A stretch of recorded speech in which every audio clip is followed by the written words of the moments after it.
Thank you for joining us on the Winning at Selling podcast. I'm Bill Hellkamp of Reach Development Systems, and with me is Professor Scott Plum of the Minnesota Sales Institute. Life is fulfilled by the engaging conversations we have and the actions we take. The result generates life's experiences, some brilliant, some not so much. How can we have better outcomes and more of them? Join Bill and I as we discuss Aligning Brilliance with our special guest, AmyK Hutchens, on episode 511 of the Winning at Selling podcast.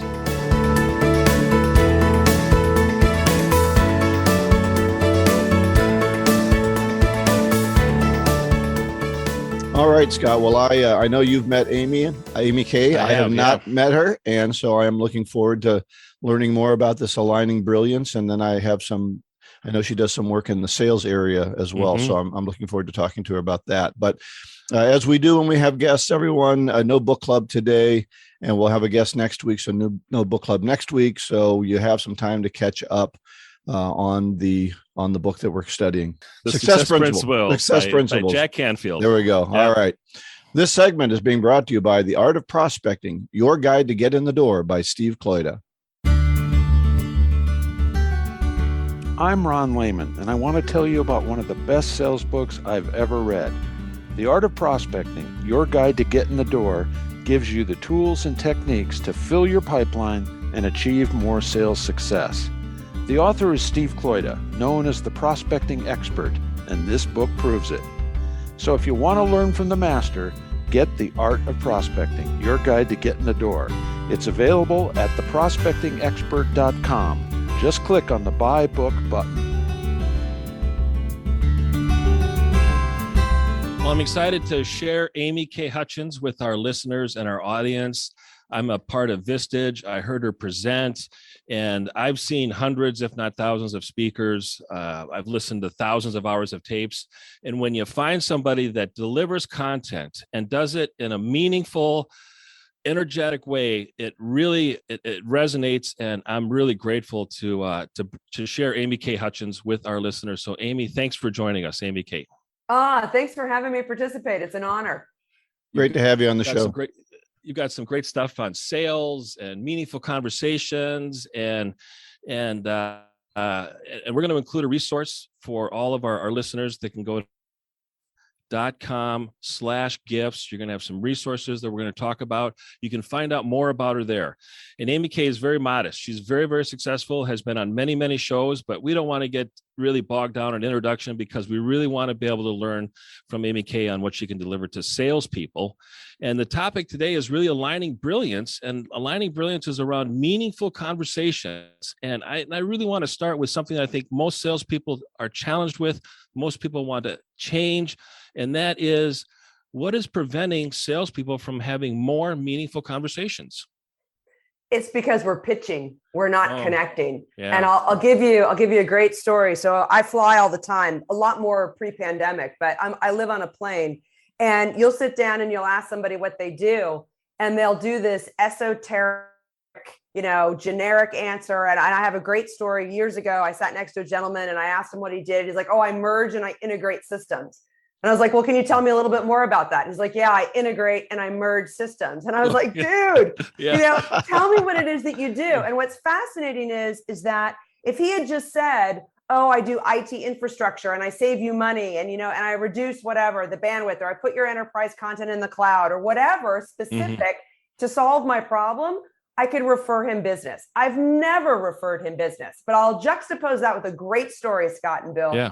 I'm at a networking event, a Vistage conference, as a matter of fact. And I walk up to a guy and I say, "What do you do?" And he says, "AmyK, picture a fire truck." I'm like, "Okay." He's like, "Flip that fire truck upside down." I'm like, "Okay." He's like, "Everything that fell off, we make." And I'm like, "Oh my God, that's so cool." And he's like, "Well, what did you picture?" I'm like, "Axe handles, hoses, helmets." He's like, "Yes." Now, this guy has a PhD in polymer science, but he didn't lead with this pitch.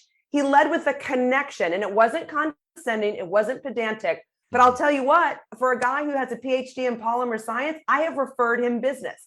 And that's the difference. When we connect with people, we actually start to build relationships. Wow, it's a great visual too. And we think visually, because of our left side, right side brain, and that paints a picture. And when we see a picture, then we are able to, figure out what they do because of our imagination is always in pictures. Absolutely.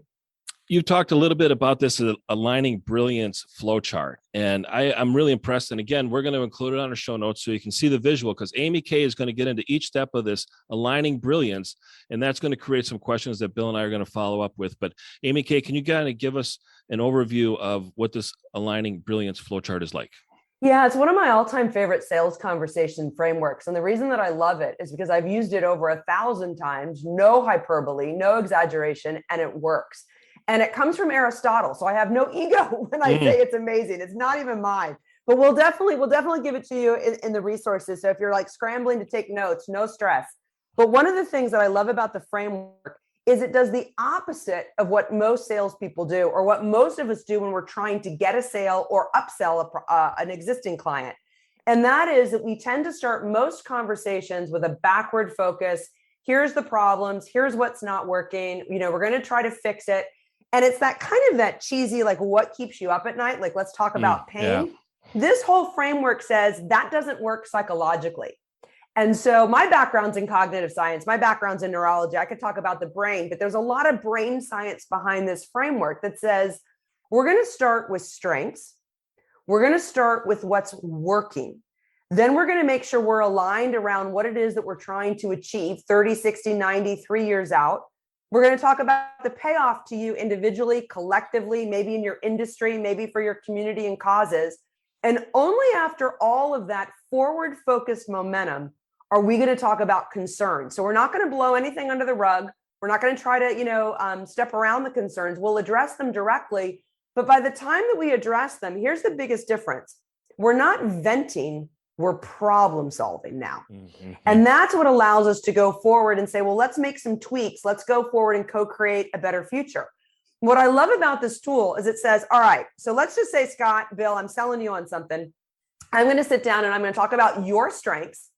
I'm going to talk about what's working. I'm going to talk about what you both want, why you want it, what you gain when we knock it out of the park, what some of your concerns are that could prevent us being successful within your control, outside of your control. And only then am I going to say, well, you know what? If we partner, here's what I'd be willing to do more of, better, in addition to ensure your success. And it's brilliant. It's been used by the most successful NFL agent in the history of the NFL. When he represented the Dallas Cowboys and the Denver Broncos, he was wildly successful with this framework. He gives it full credit. And I have a fun news story. I want to be accurate. Just 6 weeks ago, one of my coaching clients used this to not only change jobs in the middle of the pandemic, she got a $40,000 base increase and a $10,000 signing bonus because she used these questions. Wow.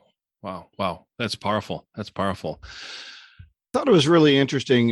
You talked about the strengths of the client. I do think that when salespeople use a consultative approach, they want to get to that mistakes they're making, problems they're having much too quickly. What do you find the value to the client by going for their strengths first versus trying to dig into weaknesses too early?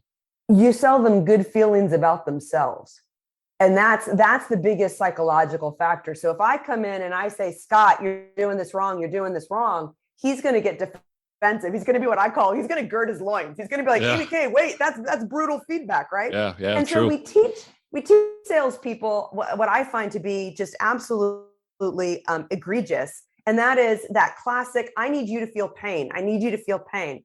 The problem is if I haven't connected with you yet, that makes me feel defensive. And it makes my ego get its back up. So if I can come in and say, hey, and I'm not blowing smoke, if I can say it in a very sincere way, what's working right now? What are some of the strengths? I'm going to allow you to feel safe. I'm going to allow you to sell good feelings about yourself to yourself. I'm getting you to verbalize your strengths. So it's not me blowing smoke at you. And then here's what's so great about it, Bill, is that the minute that we walk through the framework, you and I are co-creating a solution. And that's the difference. I'm not telling you you should do something.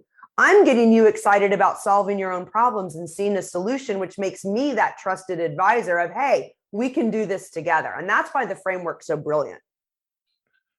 Wow, that is powerful. And I really can see the contrast between talking about problems versus looking at what's right with the world. And I always, love to do a sales meeting and start with a question of what do you want to celebrate from last week that you accomplished, and really get them to think about their accomplishments. But they have to set out every week to have an accomplishment and they'll fulfill it, and then to have the team celebrate it. And then we can talk about some of the other areas that need to change or improve to get better results. In looking at the marketplace and its salespeople specifically, I'm kind of curious what you've observed changing in the marketplace post-COVID versus pre-COVID. And I've seen a change in salespeople, and some of their weaknesses are really being exposed. I always say it's like the tide's going out and the sharp rocks are being exposed. And they were always there. They were just covered up. What are some of the things that you're seeing in salespeople post-COVID? A lot of it is around mindset and energetics. And that's going to sound woo-woo until I say the science behind it. But that really is a lot of that, keeping it playful in a time when it doesn't feel very playful, when it feels hard. And a lot of sort of unintended consequences of the pandemic was that, people are in a state of anxiety. They're in a state of stress and overwhelm, and they're trying to figure out, you think about all the things that we had to adapt to. So I worked with a lot of sales teams at the beginning of the pandemic. They're like, how can we possibly sell on Zoom? How can we possibly? And they adapt, you figure it out. And then now we're getting back into this hybrid world, and they're like, oh, I have to adapt again. But that's all mindset. That's all the story that you tell yourself. That's all staying in that playful state of I'm a problem solver. And that is the biggest differentiator, I think, between brilliant salespeople and kind of mediocre ones, is that they look at it as, I'm here to help solve problems, not just throw spaghetti on the wall and see what sticks. And it's fascinating because I just did a sales meeting the other day for a company, and I said, it's not about numbers. Stop talking to me about numbers. Let's change the vocabulary. Every time you serve somebody, every time you solve a problem, let's keep track of that. That's going to be your KPI, your key performance indicator. And you can see the shift in the room happening in real time. They're like, oh, right. It isn't a numbers game. It's a service game. And the more people that I serve and the more problems that I solve, the more successful that I am. So one of the things we're hearing from a lot of sales trainers, people that we've been interviewing, is that you need to bring value to that initial interview. And your process is very similar to one that I think Scott and I have both used, which is, questioning, asking good questions and driving it toward a solution. But we're starting to hear that you need to bring value first in order to establish credibility. What are your thoughts on that? Can we get away with just having the question and answer period, or do we need to do some sort of a presentation? And again, not my pitch, but something that brings value and new ideas into the conversation. I think that the buyer is really sophisticated. And I think that a lot of times when we go in with that canned deck or those canned questions, it just shows that we haven't actually stepped up to do a better job of preparing to have a robust dialogue that is sincere and individual to the person that we're actually talking to. And so one of the things that I tell all of my sales people is, you've got to go in and establish value so that that person, that prospect says in their mind or out loud, I never thought of it that way before. And until they actually say that, you haven't done your homework of, oh, I never thought of it that way before. So even like preparing for today's podcast, because I respect your listeners and I'm not blowing smoke, because I believe that the people that are listening today are super sophisticated and savvy. My job is to show up and share something provocative that gets them to say, oh, I never thought of it that way before. This was worth my time. Meeting AmyK, meeting Bill, hearing Scott talk, that was worth my time, because it's kind of the difference of, I'll give you a classic example. We're often asking people about their pain, but we're telling them, or we're asking them the cheesy question, where are your pain points? Or your pain points here and we can fix that. That's lazy. That's lazy thinking, lazy conversation. Everybody's going to do that. But here's what's fascinating. What if you ask an implication question? What if I were to walk in and say, well, what happens when you run out of storage space? Or what happens when you don't have the talent that you need? Or what happens when you don't have the infrastructure? Like whatever it is that you're selling. And all of a sudden, that implication question gets them to be like, oh, well, what does happen when I don't have what I need or when I don't solve this problem? Now you're forcing them to a level of critical thinking for them to be like, God, I never thought about it that way. That was an unintended consequence I need to avoid. Now you're like, yes. And that's when they click in their mind. this is a smart person who I need as an ally on my team. And that's when you start to build a real relationship. Wow. I mean, the alignment, AmyK, is I think very beneficial to our listeners because we're kind of speaking the same language. And I've said, I think many times, if you don't challenge them, you don't change them. Yep. And if they're comfortable and they're complacent where they are and you don't challenge them, they're going to gravitate towards what's most comfortable. And it's like water. It just seeks the lowest path of resistance. And that's what prospects struggle with is I really believe that they want to grow and they want to change and they want to invest money in solutions. They just don't know who to spend it with or what solution is best for them. And talking with somebody that does the research, that talks about what's most important to a prospect and delivers that solution, I think delivers the highest amount of value. Earlier, you talked about mindset and negative self-talk, as you know, and what's the book, what to say when you talk to yourself. 85% of our self-talk is negative. Yeah. How do you work with salespeople on really changing that mindset, changing that belief system? Because our behaviors represent our beliefs. And if we have negative beliefs, negative mindset, we're going to act in a way that's not going to give us the true results and outcomes that we want. Well, I think that the first thing that I would say is that your reaction doesn't define you. But your response does. And I'm going to say that again. Your reaction doesn't define you, but your response does, meaning you're allowed to be human. You're allowed to have that first and negative or backward focused or pissed off reaction. You're human, right? But then you choose. And so it's kind of like I was just telling one of Scott's daughters the other day. I said, look, you're allowed to be annoyed, but you're not allowed to stay in this emotional state because that's a choice. And salespeople need to hear that too. You're allowed to be human, but then how you choose to respond, the story that you want to tell yourself. So you can walk around and be like, this is overwhelming, this is ridiculous, or you can be far more playful. So here's a real example. I was coaching a sales guy the other day, and he's like, they went dark. And I said, okay, but how do you know that they're not trying to gather resources? And he's like, well, I don't. I'm like, that's right. So all that negative energy, all that they've gone dark, they're not moving forward, they don't want our product, blah, blah, blah, blah.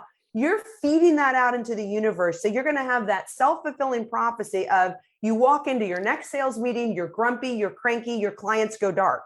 That's what you end up manifesting. And it's interesting because I come from a hardcore science background and I totally believe in the energetics of how we show up in conversations, whether they're Zoom, podcasting, old-fashioned phone call, or in-person face-to-face. You show up and your energy is still, oh, my clients go dark. That's going to be a self-fulfilling prophecy. You show up and you say, hey, they're gathering resources. It takes time. There's more decision makers. The best investment that they could ever make is an investment in my product, my service. That's like the best thing they can do this year. Then you walk and you play in a high vibe state more of the time, you close more deals because they sense that. Right.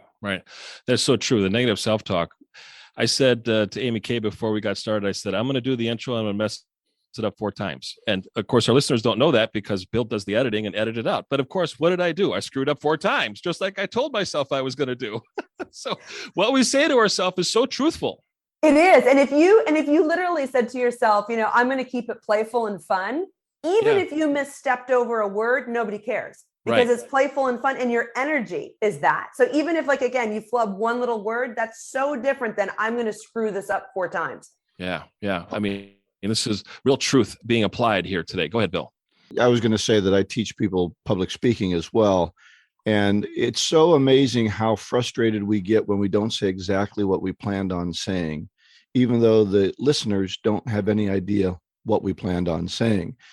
And so we judge and challenge ourselves more than the other people do because we didn't meet our own expectation.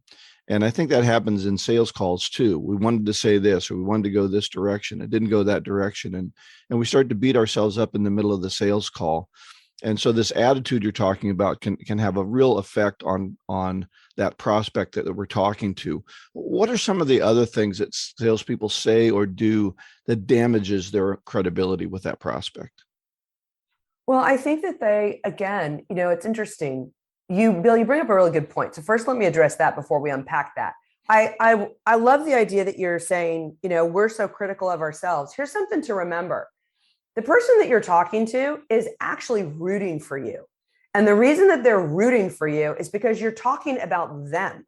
And that's the irony of it, is that if you keep the focus on them solving their problem, again, they don't know your full script. They don't know what you're trying to get out. And then the other thing that I think is so important is to remember that salespeople, one of the biggest bugaboos that they do is they continue to talk about themselves without using some magical phrases that turn the lens and the light back on the prospect.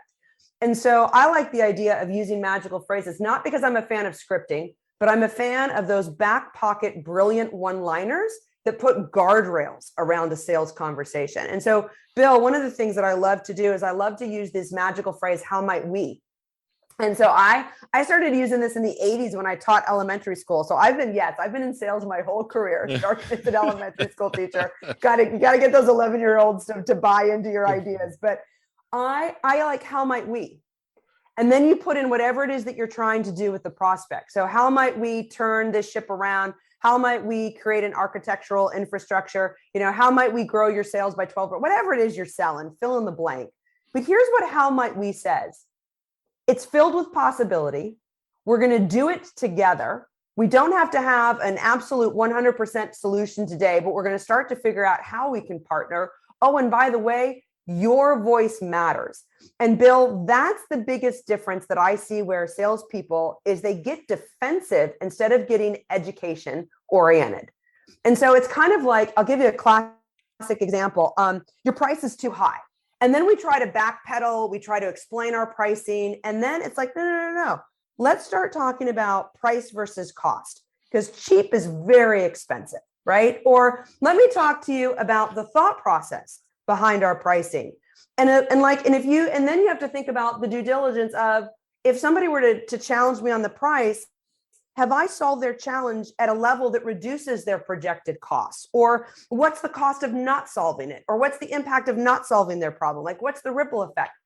That's the respect that you bring to your prospect to say, I've thought about your world. I know how your world works, so that I don't get defensive. I start to educate them.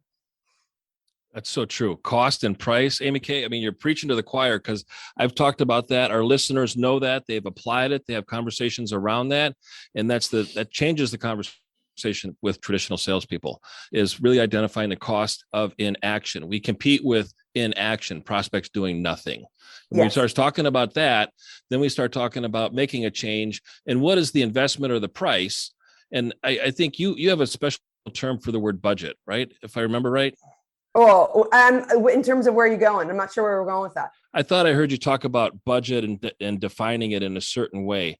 I define budget as a wish or a guess before a decision needs to be made. That's I won't take credit for that, but I agree with that. I totally agree with that. And I think that one of the things too is that we get trapped in feeling defensive. And so a lot of times, I'm a keynote speaker. That's like my biggest revenue stream, is that I'm a speaker on stage, and I come with a ticket. I do. I come with a price. And a lot of times people will be like, whoa. And so my first response is, rather than getting defensive, I'll say, okay, wait a minute.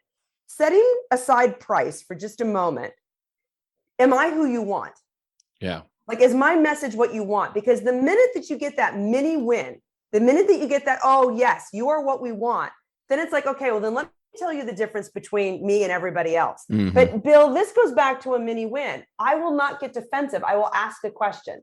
And so, like, setting price aside for just a second, am I who you want? And you can do that about anything that you sell. So if somebody pushes back on price, my first suggestion is say, well, let's set price aside for a second. Is this the product that you want?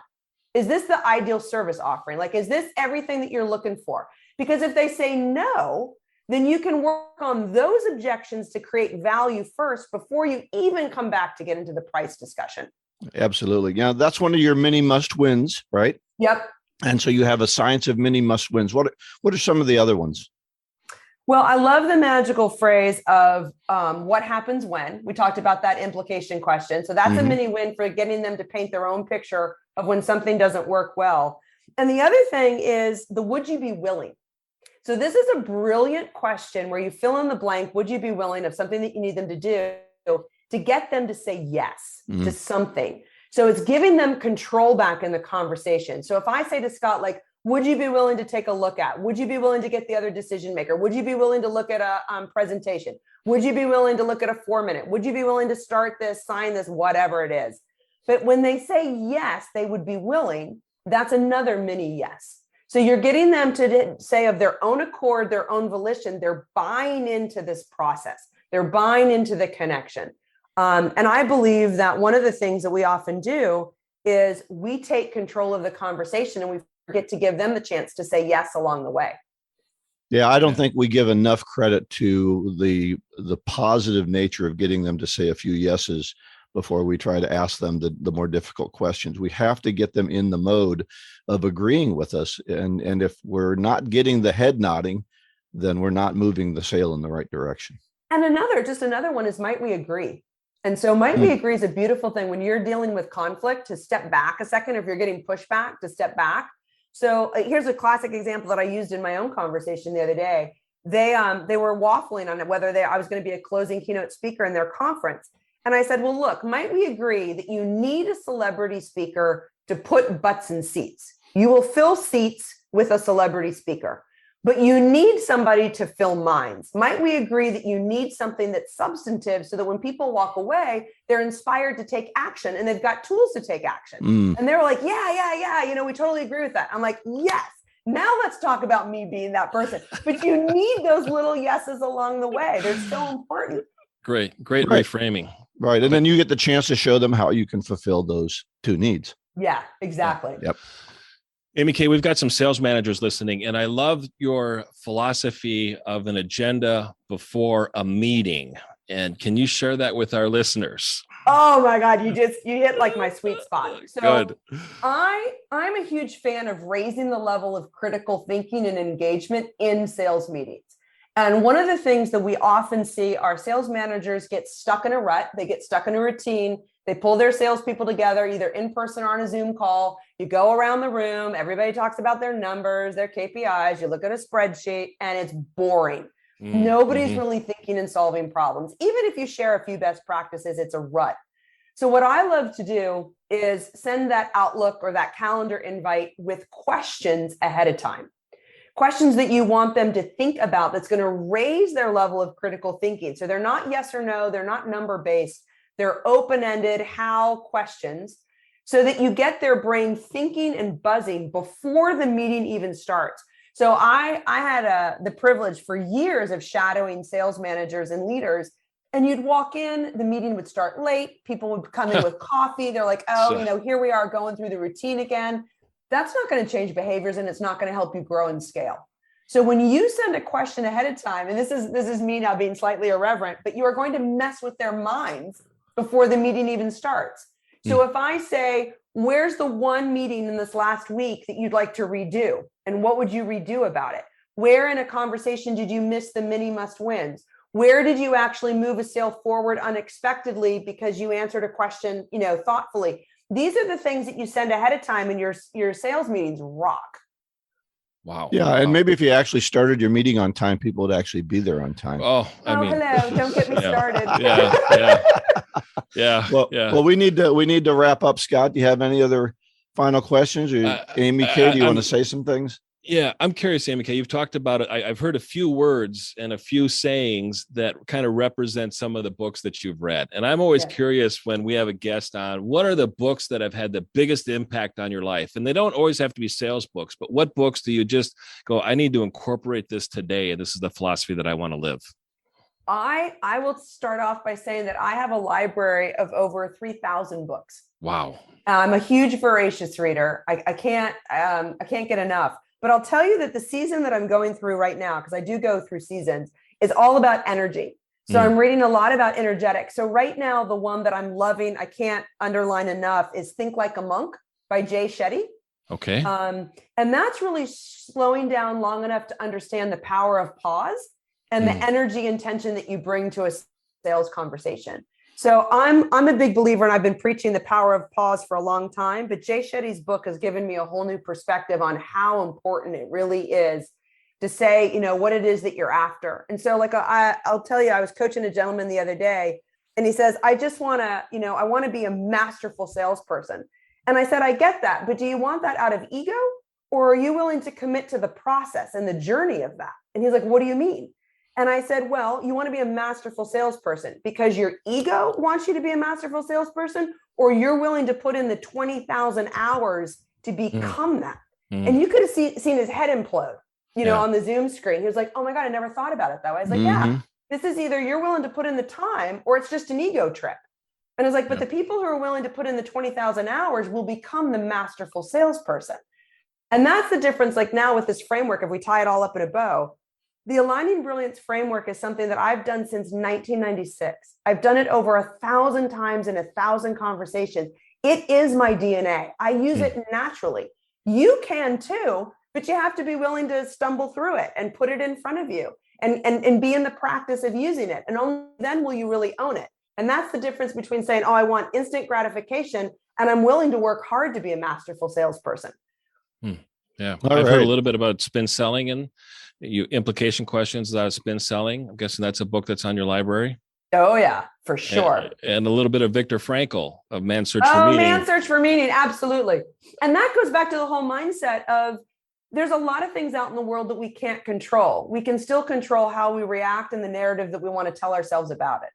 It's kind of like just, again, a real quick sales example. Here's a good thing for your listeners. Somebody tells you no. What's the story that you tell yourself about that? Because that's power. Somebody told you no. How much energy do you give that no? Do you turn it around? Do you go to the next person? Is it just, it's meaningless until you assign meaning to it. Right. And so to me, it's like, take your power back. Be careful the narrative that you choose after somebody says no. Yeah. Wow. Excellent. Wow. AmyK, you mentioned the Aligning Brilliance flow chart. Scott mentioned earlier, but I think his microphone broke up. Can you give us a place for them to get that resource? Yeah, it's really easy. It's amyk.com/gift. And right now, if you go there, you can get the Aligning Brilliance framework. You can get magical phrases from me. I'm a huge fan of magical phrases. Again, those sort of back pocket, brilliant one-liners. I'm not a fan of scripting, but they're great. And then we also have right now, we've got a special tool on burnout because we know that so many people are experiencing it. So it's a great mindset tool. So that's just another free resource. So one of our core values here at the company is generosity, and we're giving stuff away all the time. Great. All right. Yeah. We'll also have that in the show notes too. Perfect. Yeah, great. Well, AmyK, thank you so much for being with us today. It was terrific. Oh, it's such a privilege, such fun. This was a great conversation. I get lit up by this stuff. All right. Well, as we wrap up today, I have a golden nugget. Maybe AmyK will like this one. This is from Ben Stein.